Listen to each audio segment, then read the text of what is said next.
Apa yang melalaikan seseorang sampai kemudian baru sadar di alam kubur? Di antaranya apa? Alhaakumut. Nah, terlalu tertambat hatinya dengan dunia. Harta. Nggak dilarang memperbanyak harta, silahkan banyak-banyakin. Banyakin. Tapi untuk apa? Fi sabilillah. Taati Allah dengan harta itu. Maaf, jangan kebayang kalau fi sabilillah itu untuk infak saja. Cari kotak masjid. Ya, setanah kusir. Nggak begitu, kan ada konsepnya. Ini untuk yang di keluarga.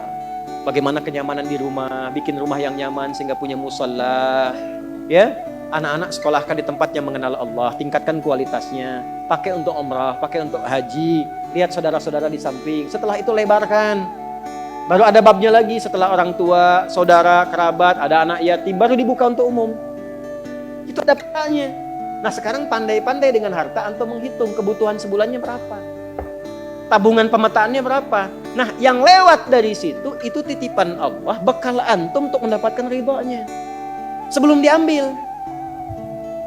Antum gaji 30 juta, kebutuhan rumah tangga 15 juta, tabungan 5 juta. 10 juta itu bekal tabungan antum tuh akhirat. Maka babnya keluarkan di Quran. Apa bab ibadah lewat harta? Tunggangi itu. Jangan terlalu bergantung. Nanti begitu meninggal baru sadar. Mau balik lagi nggak bisa. Antum sekarang punya kedudukan. Satu saat hilang kedudukan itu. Pelajari bab tentang fikih kedudukan. Bagaimana menaati Allah lewat kedudukan. Bikin kebijakan yang baik. Sebelum meninggal. Antum lagi belajar sekarang. Taati Allah lewat ilmu. Bagaimana cara belajar yang benar. Sebelum meninggal. Ada yang kerja ngumpulkan harta aja. Ya, ada yang ngumpulkan, hitung sebanyak-banyaknya sampai lupa, tidak menjadikan semua itu sebagai bekal pulang. Selanjutnya, Al-Adiyat ayat 9. Afala ya'lamu idza bu'athira ma fil qubur wa husila ma fis. Tuh. Ini untuk pelaku maksiat. Yang banyak berbuat maksiat.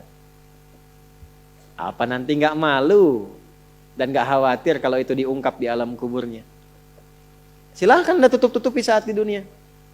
Tapi kalau nggak ditobati, di alam kubur akan terasa. Saya ulangi, di alam kubur akan terasa. Silahkan tutupi. Jadi ada dua tipe pelaku maksiat ini. Yang pertama, pelaku maksiat yang menutupi kemaksiatannya, tapi tidak tobat. Ya, awas, ini tipe pertama. Yang saya maksudkan pelaku yang tidak tobat ya, bukan yang tobat. Jadi pelaku maksiat, dia sadar dia maksiat. Dia bisa tutupi dari manusia, tapi dia pilih nggak tobat. Nah ini nanti akan diungkap di alam kubur dan diberikan satu muqaddimah azab nerakanya. Yang kedua, pelaku maksiat yang sadar dengan maksiatnya dan secara terbuka dia bermaksiat karena merasa kuat dengan menunaikan atau mengerjakan perbuatan maksiat itu. Ya, nah itu dua tipe seperti itu. Turunlah kemudian surah Al-Adiyat ini salah satunya. Afala ya'lamu idza bu'athira ma fil qubur wa husila ma fis, akan diungkap suatu saat nanti. Kalaupun Anda tutupi. Tapi bagi yang terakhir, perhatikan baik-baik. Bagi yang merasa nyaman dengan kekuatannya, baik itu kedudukan ataupun harta, sehingga terang-terangan berbuat maksiat dan merasa tidak ada yang mampu untuk mencegahnya, itu saat masuk kuburnya langsung ditampakkan neraka pagi dan petangnya. Di surah Ghafir surah ke-40, ayat 46. An-naru yu'raduna 'alaiha ghuduwan wa 'ashiyya. Hati-hati. Ya, hati-hati. Wa yauma taqumus sa'atu adkhilu ala fir'auna asyaddal adzab. Jadi maaf, orang-orang yang maaf sekali gemar mengumpulkan harta hanya untuk pamer saja, untuk mengoleksi dunia, tak pernah punya visi hidup untuk pulang, maka mesti hati-hati. Alhaakumut takatsur. Orang yang maksiat terbuka nggak mau sadar mesti hati-hati, ya, karena cara pulangnya itu berbeda. Teruskan. Quran surah Al-Infitar ayat keempat. Ketiga, kan 8 ya semua ya. Wa idzal quburu bu'thirat. Al-Infitar ayat keempat. Apabila yang dikubur itu sudah terungkap, terbuka semua. Maksudnya selesai. Terbelah. Ini kiamat. Jadi dikubur pun nggak selamanya. Ya. Ada yang pengen abadi di alam kubur? Tidak, nggak selamanya. Ya. Jadi kalau yang nikmat di alam kubur tadi, kan diberi kenikmatan ya. kenikmatan pembuka. Itu cuma mukadimah aja Pak Bu.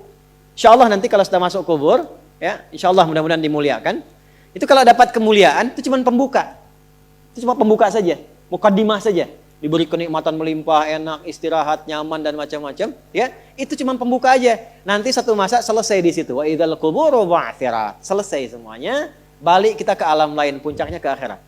Nah, ayat ini Al-Infitar ayat yang keempat ingin menegaskan di alam kubur pun tidak abadi, pindah. Oh, berarti yang pelaku maksiat tadi menyimpulkan, nggak apa-apa kan cuma sementara mimpinya bangun. Iya, Cepi, cuma saat bangun lebih dahsyat. Jadi yang dimimpi keluar semua. Ya. Ya. Terus, Quran surah Abasa. Ya, surah 80 ayat 21. Baik, pelan-pelan. Kalau tadi kan sudah diungkap ya, di kuburnya bagaimana, nikmatnya bagaimana, bahayanya bagaimana yang mengancam. Nah, sekarang kita akan masuk ke kubur tidak? Akan masuk tidak? Nah, maka di Abasa ini diingatkan. Quran surah 80 ayat 21. Tsumma amatahu fa'aqbarah. Orang yang hidup itu satu saat pasti akan diwafatkan.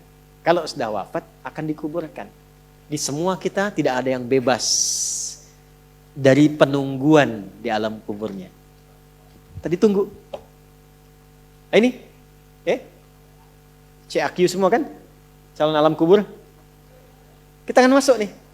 Jadi Allah sadarkan mumpung masih hidup, dari dua kejadian tadi, ambil ibrahnya, siapkan diri kita, karena kita nggak akan bisa menolak kematian. Kalau sudah wafat, pasti dikubur. Teruskan dulu ya, kita agak cepat. Al-Mumtahanah ayat 13. Sudah? Ini nyambung semua ayatnya, indah sekali. Jadi kalau kita sudah sadar, ini resiko kebaikan, ini resiko keburukan, dan kita tahu akan wafat, akan dikuburkan, bagaimana cara persiapannya? Supaya enggak lalai tadi ya. Maka Al-Mumtahanah ayat ke-13. Ya ayyuhalladzina amanu la tatawallaw qauman ghadiballahu alaihim. Qad ya'isu kama ya'isal kuffara min apa? Ashabil kubur. Maka jangan banyak bergaul dengan orang-orang yang menjauhkan kita dari ridha Allah Subhanahu wa taala. Cari teman yang baik sekarang. Pertama, maaf, bikin kebaikan di rumah tangga dulu. Itu kan teman hidup. Ya. Awas, hati-hati. Kalau melihat istri kurang baik atau sebaliknya, jangan dihakimi, jangan difonisi. Justru Allah kirimkan antum itu untuk menebarkan kebaikan dan menyempurnakan kesemaan bersama. Jelas? Jadi sekarang yang dilakukan teman hidup dulu. Rubah jadi baik dulu. Anak-anak jadi baik dulu. Setelah itu cari tempat tinggal yang baik. Bergaul dengan orang baik. Antum yang kuliah cari teman yang baik. Antum yang kerja cari teman yang baik. Maaf. Kalau ada tawaran, kedudukan, hartanya berlipat, tapi menjauhkan Anda dari Allah, ingat ini. Tsumma amatahu fa'aqbarah. Ingat saat ditawari itu Anda meninggal. Dikubur. Dan ingat ancamannya. Ingat pasalnya tuh. Ya, ingat suratnya. Paham? Nah, karena itu masukkan ayatnya, jangan sekali-kali menjadikan keadaan di sekitaran kita justru memperkuat datangnya ancaman Allah dan nestapa saat kembali ke alam kuburnya.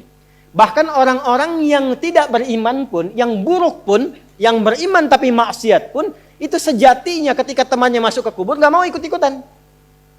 Makanya disindir oleh Allah. Hei, kamu ini sadar gak sih?